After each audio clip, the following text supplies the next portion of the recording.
Hello everyone. स्वागत है आप सभी का हमारे इस channel edu hub by Ashutosh Tiwari पर। एक बार फिर से आज कुछ इंपॉर्टेंट चैप्टर के साथ आपके सामने आया हूं और वो चैप्टर जैसा कि आप स्क्रीन पर देख ही सकते हैं, वो चैप्टर है जॉन मिल्टन का एक सोनेट है ऑन हिज ब्लाइंडनेस। इसी पर चर्चा करेंगे, तो जल्दी से जुड़ जाए सेशन के साथ। और सेशन आपको पसंद आएगा तो लाइक और शेयर जरूर करिएगा। अंतिम तक सेशन के साथ बने रहिए, इस वीडियो के साथ अंतिम तक बने रहिए।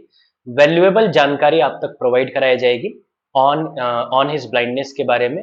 जो लोग भी यूपीएलटी का एग्जाम दे रहे हैं उनके लिए ये सेशन बहुत ही ज्यादा वैल्यूएबल होने वाला है।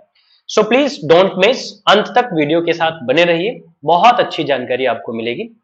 और अगर आप हमारे टेलीग्राम चैनल से जुड़ना चाह रहे हैं तो ये लिंक यहाँ पेज पर प्रोवाइड कराई गई है। बाकी डिस्क्रिप्शन बॉक्स में भी आप जाएंगे तो वहां भी आपको टेलीग्राम चैनल की लिंक मिल जाएगी। जॉन मिल्टन जो कि प्यूरिटन पोइट कहे जाते हैं, प्यूरिटन पोइट कहे जाते हैं। प्यूरिटन क्यों कहे जाते हैं?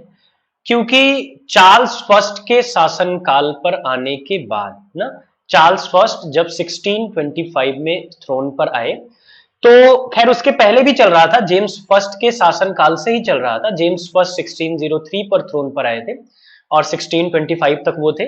1625 पे चार्ल्स फर्स्ट थ्रोन पर आए, तो चार्ल्स फर्स्ट के थ्रोन पर आने के साथ ही क्योस जो था, जो सोशल क्योस था, वो बहुत ज्यादा इंग्लैंड में बढ़ गया। चर्च निरंकुश हो गए थे, राजा भी निरंकुश था ही, चर्च निरंकुश हो गए थे, अपनी बात मनवाने के लिए किसी भी हद तक जा सकते थे। तो एक ग्रुप जो था, जो इस चर्च का, इस कैथोलिक चर्च का विरोध कर रहा था, प्रोटेस्टेंट जिनको बोलते हैं, वो कह रहे थे कि हमको मीडिएटर की कोई जरूरत नहीं, हम डायरेक्ट, अगर हमको भगवान की पूजा ही करनी है, वर्शिप ही करनी है, तो डायरेक्ट कर लेंगे, हमको किसी मीडिएटर की क्या जरूरत है, वो भी ऐसा मीडिएटर जो जबरदस्ती अपनी इच्छाएं हम पर थोपता होगा। तो जॉन मिल्टन भी उन्हीं के ग्रुप के एक सदस्य थे, इसलिए इनको प्यूरिटन पोइट कहा जाता है। 1608 में इनका जन्म हुआ था और 1674 में इनकी डेथ हुई थी। आप इनको बेहतर जानते हैं इनके एक अमर वर्क की वजह से, जिसको इमोर्टल वर्क बोलते हैं, पैराडाइज लॉस्ट की वजह से जॉन मिल्टन बहुत फेमस है। जॉन मिल्टन पॉलिटिकली भी बहुत इन्वॉल्व थे। 1652 में इनकी आंखों की रोशनी चली जाती है और इनकी आंखों की रोशनी जाने के बाद ही इन्होंने ऑन हिज ब्लाइंडनेस नाम के सोनेट को लिखा था, जिसमें इन्होंने अपनी इसी इनकैपेबिलिटी के बारे में डिस्कशन किया है। हालांकि लास्ट में इन्होंने बताया है उस सोनेट के माध्यम से कि गॉड जो कुछ करता है वो कुछ सोच समझकर ही करता है, उसकी इच्छा के बिना कुछ होता नहीं है। उसने मेरे साथ भी अगर कुछ ऐसा किया, मेरी आंखें छीन ली है, तो उसने मुझे कुछ ऐसा जरूर दिया होगा जिससे मैं वो चीजें देख सकूं जो आंख होते हुए भी लोग नहीं देख सकते हैं। आज उसी ऑन हिज ब्लाइंडनेस पर हम लोग डिस्कशन करेंगे। आइए फिर डिस्कशन शुरू करते हैं। लाइक और शेयर कर दीजिएगा आप लोग, आपको ये सेशन पसंद आएगा तो अंतिम तक वीडियो के साथ जरूर बने रहिए। चलिए, ऑन हिज ब्लाइंडनेस पोएट कौन थे लिखने वाले? जॉन मिल्टन थे, जिनका जन्म 1608 को हुआ था, 1674 को डेथ हुई थी। अगर हम बात करें कि ये किस टाइप का सोनेट है, ध्यान रखना कि ये पेट्रोर्चन सोनेट है या इटालियन सोनेट भी बोलते हैं। इस सोनेट की खासियत होती है कि इसमें दो कैटेगरी होती है, एक 8 लाइंस होती हैं और फिर 6 लाइंस होती है ना। जो 8 लाइंस होती है उसको ऑक्टेव बोलते हैं और जो 6 लाइन होती है उसको सेस्टेट बोलते हैं ना, सेस्टेट बोलते हैं। 8 लाइन में कोई ना कोई समस्या रखी जाएगी और लास्ट की जो 6 लाइन होती है उनको कंक्लूडिंग लाइन बोलते हैं, इसमें उस समस्या का समाधान बताया जाएगा। यही पेट्रोर्चन सोनेट का स्टाइल है। और इसकी थीम क्या है? इसकी थीम है एक्सेप्टिंग वंस फेट विद काम पेशेंट रेजिग्नेशन।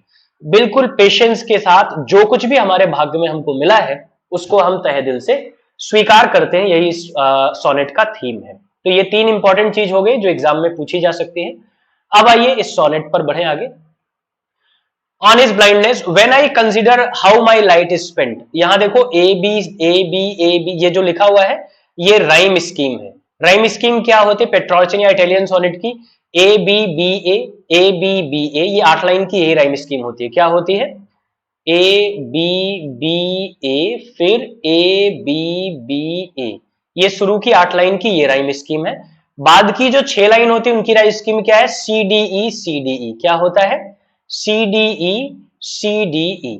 ये मिल्टोनिक सोनेट की भी राइम स्कीम है। ये पेट्रोर्चन सोनेट कभी पूछा जाए तो ध्यान रखना उसकी भी राइम स्कीम यही है।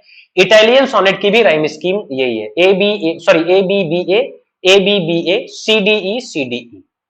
When I consider how my light is spent, जब मैं ये सोचता हूं कि मेरी आंखों की रोशनी कैसे चलेगी, आर हाफ माई डेज, मेरे उम्र के आधे पड़ाव पर ही, in the dark world and white, इस भरे पूरे संसार में मैं अंधा हो गया हूं, and that one talent which is death to hide, और मेरा वो टैलेंट, जो मेरे अंदर टैलेंट है पोइट्री का, वो मेरे अंदर ही छिपके रह गया, लॉस्ट विथ मी यूजलेस, मेरे अंदर वो यूजलेस ही समाप्त हो जाएगा, दो माई सोल मोर बेंट, मेरी आत्मा, मेरा जो मन है वो और दुखी हो गया, to serve therewith my maker, अब मैं और ज्यादा इच्छा रखने लगा कि मैं अपने मेकर यानी गॉड की कैसे सेवा करूंगा, and present my true account least he return child, और जिस दिन वो कयामत का दिन होगा उस दिन मैं अपनी सर्विस उसको कैसे दूंगा, कैसे वो जज करेगा कि मैंने उसके लिए क्या किया, मैं तो अंधा हो गया, मैं कुछ देख ही नहीं सकता, मैं सर्विस कैसे करूंगा। परेशान नहीं होना, अभी लाइन बाय लाइन आपको बताता चलूंगा, क्योंकि इसमें ये बताना है कहां पर कौन सा फिगर ऑफ स्पीच यूज हुआ है, कहां पर उन्होंने इन्वर्जन यूज किया है, तो मैं लाइन बाय लाइन बताऊंगा, अभी तो मैं बस समरी रूप में पढ़ दे रहा हूं,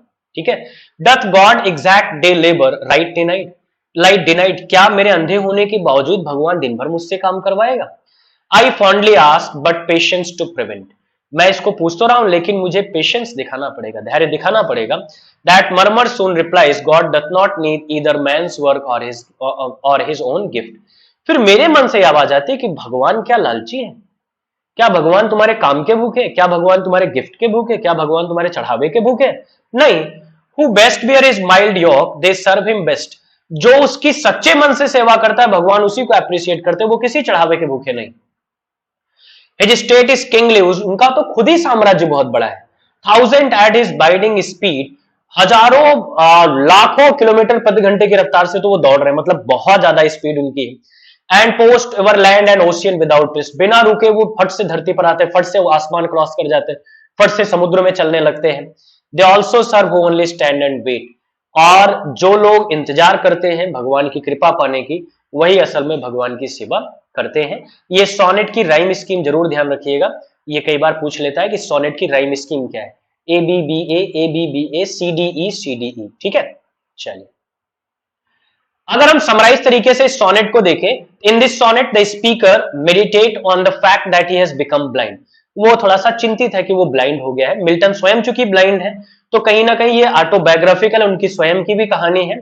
ही expresses his frustration at being prevented by his disability from serving God as well as he desires to, अब वो परेशान है कि वो भगवान की सेवा करना चाहता था, लेकिन चूंकि उसकी आंखों की रोशनी चली गई तो भगवान की सेवा कैसे करेगा, अब तो भगवान की सेवा कर ही नहीं सकता है।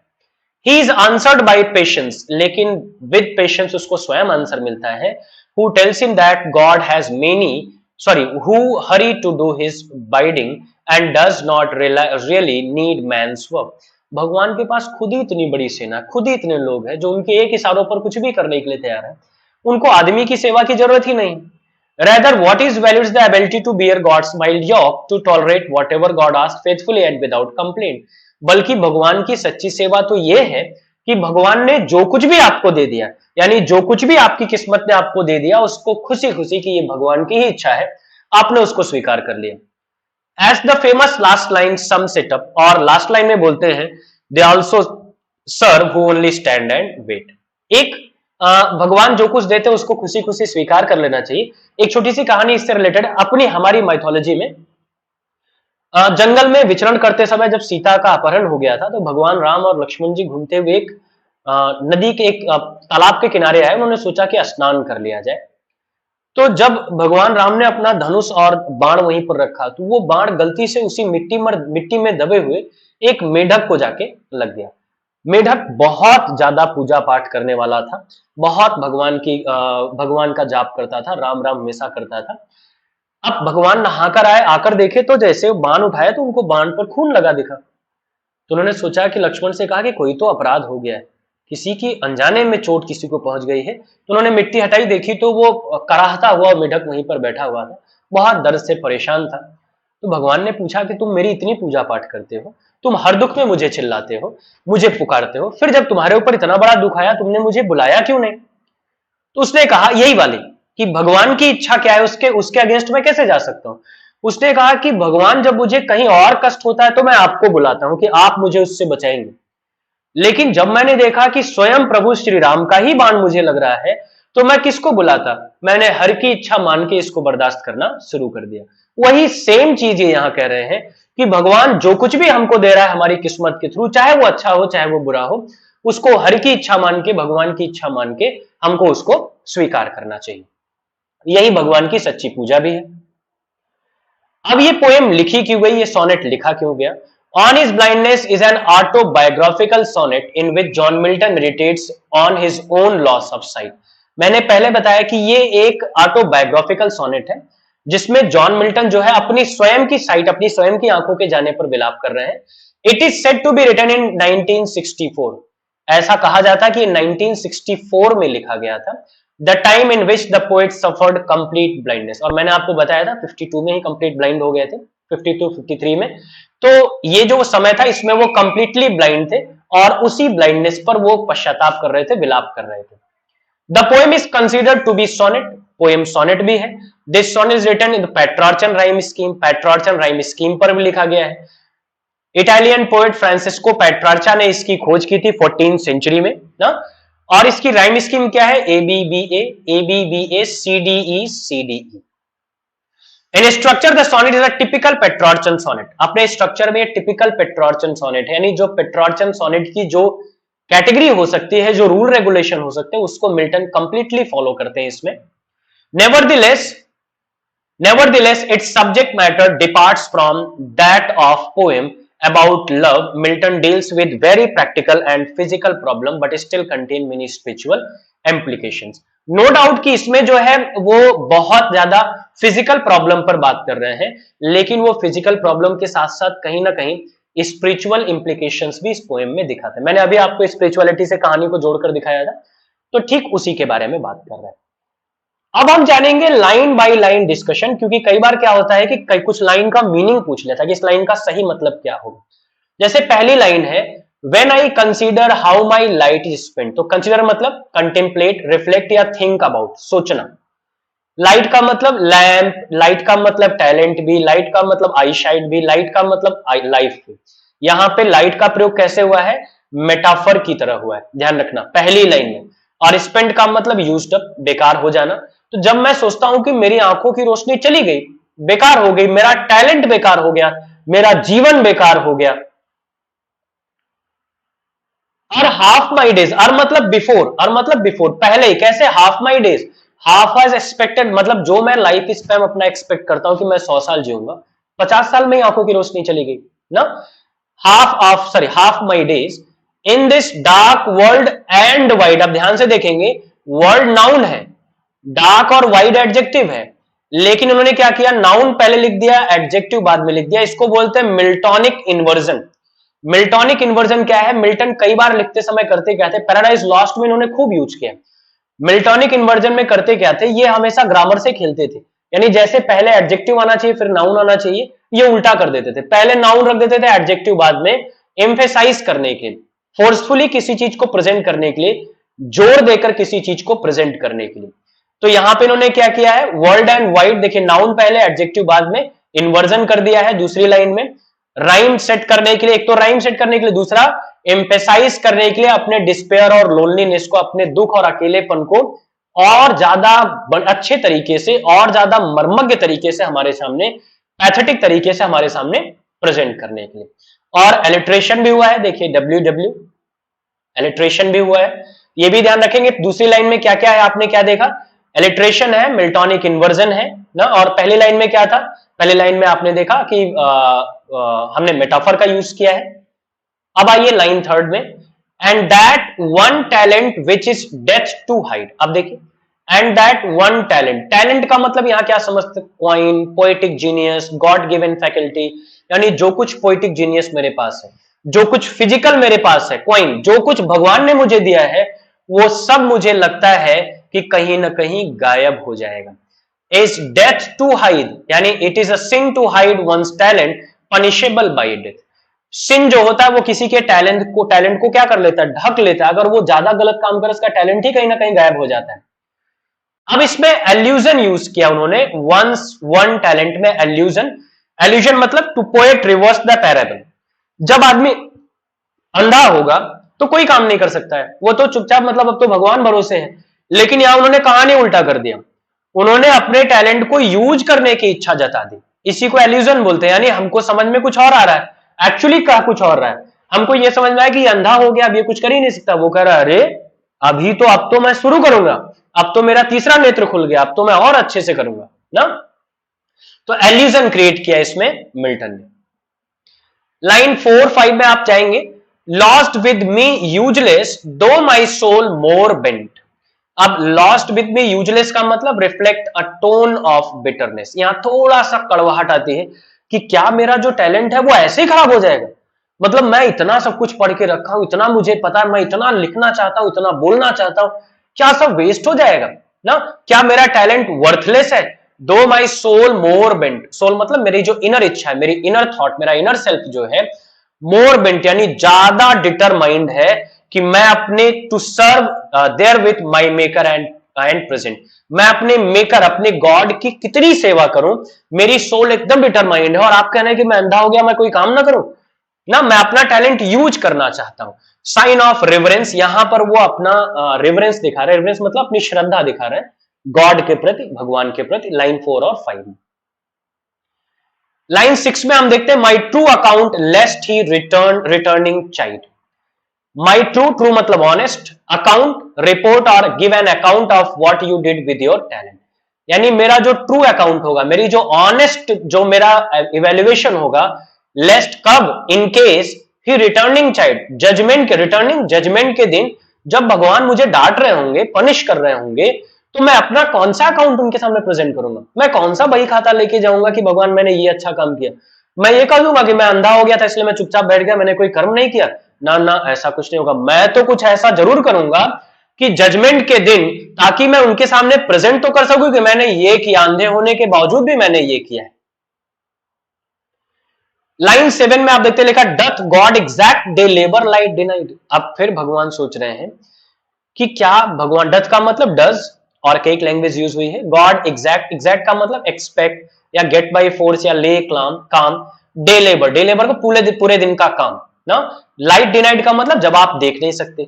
तो कहने का मतलब क्या भगवान किसी एक ऐसे आदमी से भी पूरे दिन के काम की उम्मीद करते हैं जो कंप्लीटली ब्लाइंड है? क्या भगवान उससे भी उम्मीद करते हैं कि वो लगातार काम करे जो कंप्लीटली ब्लाइंड है, जो अंधा है एकदम? लाइन 8 में हम देखते हैं, आई फॉन्डली आस्क। अब ये ध्यान रखें, आई फॉन्डली, फुलिशली ना, हालांकि फुलिशली ये पॉजिटिव कॉनोटेशन के साथ है, लेकिन मैं फुलिशली का मतलब ना जानते हुए, अननोइंगली मैंने पूछा। अब ये जो सेमी कॉलन है ये इंडिकेट कर रहा है चेंज ऑफ टोन का, मूड चेंज हो रहा है। यहां से मैंने बताया ना 8 लाइन में समस्या, लास्ट की 6 लाइन में समाधान, तो यहां से टोन हो गई, सेमी कॉलन लगने का मतलब यहां से टोन बदल गई, मूड बदल गया ना। अब मूड ऑफ सबमिशन में हम आ गए, अब उनका फेथ प्रिवेल करेगा। आगे लिखा ask patience to prevent, patience to prevent, यहां पेशेंस को इन्होंने पर्सोनिफाई किया है ना, पेशेंस को पर्सोनिफाई किया। तो कई बार ये क्वेश्चन भी आता है कि कौन सी लाइन में, ऑन हिज ब्लाइंडनेस की कौन सी लाइन में पेशेंस को पर्सोनिफाई किया गया है? आप याद रखेंगे कौन सी लाइन में? लाइन 8 में पेशेंस को पर्सोनिफाई किया गया है, ठीक है, ये ध्यान रखेंगे। लाइन 9 एंड 10 में आप पहुंचते हैं, complaining the word proves that his question is not explosive, that murmur soon replies. That murmur क्या कह रहा है कि जो संसार है या जो मेरा बड़बड़ाना है कि मैं यार ये प्रूफ नहीं कर पाऊंगा, संसार को कैसे प्रूफ कर पाऊंगा कि मैं टैलेंटेड था, मैं ये था, मैं वो था, मेरी तो आंखें चली गई। लेकिन जल्दी ही पेशेंस जो है उनके सभी सवालों का जवाब देता है, पेशेंस ही जवाब देता है। अब यहां पेशेंस बोल रहा है, पर्सोनिफाई किया था ना इसके पहले वाली लाइन में, पेशेंस यहां बोल रहा है। क्या बोल रहा है? God does not need either man's work or his own gift. भगवान तो सेल्फ सफिशिएंट है, उनको आपके काम की जरूरत ही नहीं है, ना आपके टैलेंट की जरूरत है, ये टैलेंट भी तो उन्हीं का दिया हुआ है। आपके इस टैलेंट को उनकी क्या जरूरत है? वो क्या करेंगे आपके इस टैलेंट का? ये पेशेंस जवाब दे रहा है, पेशेंस बोल रहा है। यहां पेशेंस को पर्सोनिफाई किया है 8वीं 9वीं और 10वीं लाइन में। लाइन 11-12 में हम देखते हैं, एस किंगली, उनका जो हिज स्टेट, एस किंगली, उनका जो स्टेट है ना वो तो स्वयं किंगली, स्टेट उनका स्वयं इतना बड़ा है। ये लाइन गॉड की मैजेस्टी को एम्फेसाइज करती है, उनके ग्रेटनेस को एम्फेसाइज करती है ना।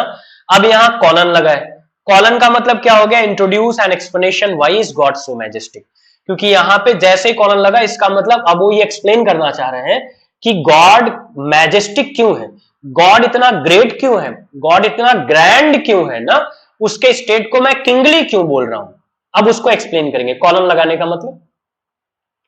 12 एंड 30 लाइन में बोलते हैं and post over land sorry 1000 at his binding speed and post over land and ocean without rest. Over का मतलब Alison, post travel at great speed, वो घूमते हैं यहां से वहां तेजी से ना।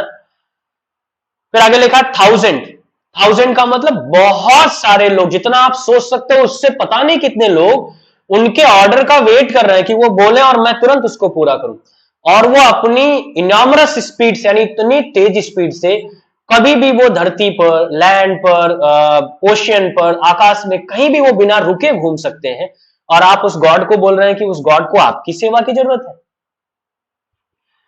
लास्ट लाइन में हम आते हैं तो इसमें एक एल्यूजन यूज किया गया, बिब्लिकल एल्यूजन, आप यहां मेंशन भी कर लेंगे, ये एल्यूजन एक्चुअली बिब्लिकल एल्यूजन है। इसके कॉन्टेक्स्ट में एक क्वेश्चन पूछा भी गया था, ऑन हिज ब्लाइंडनेस की कौन सी लाइन में बिब्लिकल एल्यूजन यूज किया गया है, तो वो लाइन 14 में यूज किया गया, ध्यान रखेंगे। बिब्लिकल एल्यूजन कहां यूज किया गया है, लाइन 14 में। Wait with constant loyalty and faith, कि हमको भगवान की इच्छा का इंतजार पूरी ईमानदारी से और पूरे भरोसे के साथ करना चाहिए, वो हमारे साथ सब कुछ अच्छा करेगा। आगे लिखा भी है, they also serve who only stand and wait, वही लोग भगवान की सेवा करते हैं जो पेशेंटली इंतजार करते हैं उसके आदेश का, जो इंतजार करते हैं उसके कथन का। Disabled person are equally important, अब मिल्टन अपने आप को संतुष्टि दे रहे हैं कि जो डिसेबल्ड पर्सन है वो इक्वली इंपॉर्टेंट है। Each person has a place in life, इस संसार में हर आदमी का अपना स्थान है। एवरीवन हैज अ पर्पस, और हर आदमी का अपना एक पर्पस है। तो अगर मेरी आंखों की रोशनी छीन ली गई है, इसका मतलब भगवान ने मुझे किसी और पर्पस के लिए चुना है, और मुझे वेट करना चाहिए कि वो कब आदेश मेरे तक आएगा और मैं उस पर्पस को फुलफिल करूंगा। एक हैप्पी नोट के साथ इस सोनेट को वो एंड करते हैं।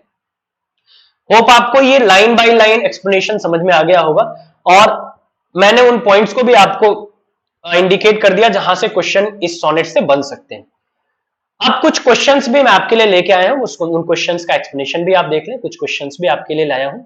जैसे पहला क्वेश्चन है, in what line does the biblical allusion take place, कौन सी लाइन में ऑन हिज ब्लाइंडनेस के बिब्लिकल एल्यूजन आता है। अभी जस्ट मैंने आपको बताया कि लाइन 14, इसके पहले वाले में हमने पढ़ा था, ये देखिए लाइन 14 में ही बिब्लिकल एल्यूजन यूज किया गया है, तो हमारा राइट आंसर क्या होगा, आंसर बी, लाइन 14 में बिब्लिकल एल्यूजन यूज किया जाता है। What kind of poem is this, ये जो ऑन हिज ब्लाइंडनेस है ये किस टाइप की पोएम है, ब्लैंक वर्स है, सोनेट है, क्वार्ट्रेन है या कपलेट है। तो मैंने आपको शुरू में बता दिया ये सोनेट है, 14 लाइन की पोएम है, A B B A C D E rhyme scheme है इसकी ना। चलिए नेक्स्ट आ जाइए, bear his mild yoke they serve, अब देखिए ये पूछ रहा है कि इसमें जो गैप है इसमें क्या फिल करेंगे ना।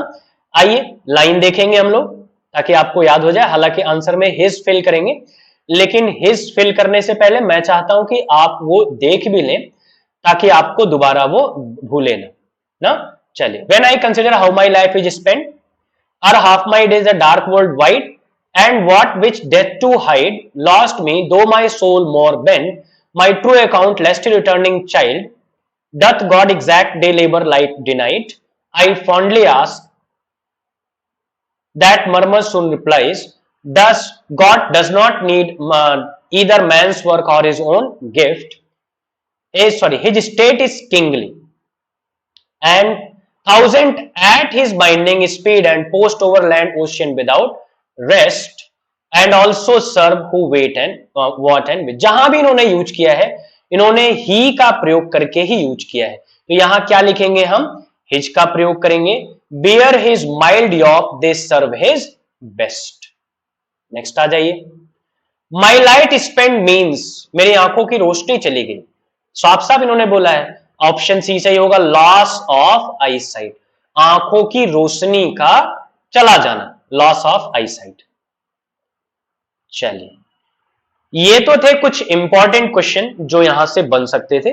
तो होप आपको ये सेशन जरूर पसंद आया होगा, और ऐसे ही वैल्यूएबल सेशंस के लिए इस चैनल को सब्सक्राइब करके रखिए और अपने दोस्तों के साथ आप लाइक और शेयर भी करिए, लाइक भी करिए, दोस्तों के साथ शेयर भी करिए, ताकि और भी लोग जुड़ सके हम लोगों से और वैल्यूएबल जानकारी आप तक पहुंचाई जा सके। इसी उम्मीद के साथ आज का सेशन समाप्त करते हैं। मिलेंगे फिर अगले सेशन में कुछ और बेहतरीन टॉपिक के साथ। तब तक के लिए स्वस्थ रहिए, मस्त रहिए, हंसते मुस्कुराते रहिए। Thank you so much. Best of luck.